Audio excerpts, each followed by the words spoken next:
Hello guys, welcome to mini vlog. ఈ vlog వచ్చేసి నేను స్కూల్ నుండి ఈవినింగ్ ఇంటికి వచ్చాకైతే తీసానన్నమాట.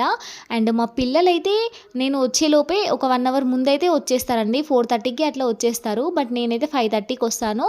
అండ్ నేను వచ్చేలోపు మా పాప అయితే ఇల్లు క్లీన్ చేసి పెడుతుంది. తనకు 9 ఇయర్స్, బట్ నాకైతే కొంచెం హెల్ప్ అయితే చేస్తుంది.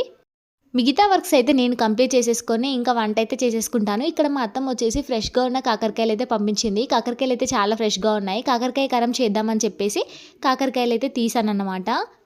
అండ్ ఇంకొకటేంటంటే రీసెంట్‌గా రాఖీ అయితే జరిగింది కదండీ! రాఖీకి మీరు ఎలాంటి గిఫ్ట్స్ తీసుకుంటారో నాకైతే కమెంట్‌లో చెప్పండి. అండ్ ఇక్కడ మీరు చూస్తున్నారు కదా! ఇవి 2 కూడా మాకు రాఖీకి అయితే గిఫ్ట్స్ వచ్చాయన్నమాట.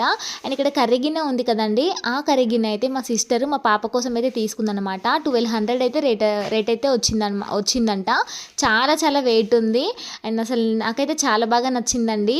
దీంట్లో ఫస్ట్ కాకరకాయ కారం చేద్దామని అయితే అనుకుంటున్నాను. అండ్ నెక్స్ట్ ఇక్కడ ఇత్తడిది గిన్నె ఉంది కదండీ! ఇదైతే మా మమ్మీ తీసుకున్నారు. మా అత్తమ్మకు అండ్ మా ముగ్గురు సిస్టర్స్‌కి, మా నాన్నకి రాఖీ కట్టినందుకైతే మా మమ్మీ అయితే తీసుకున్నారు. ఇది కూడా చాలా బాగుంది కదా!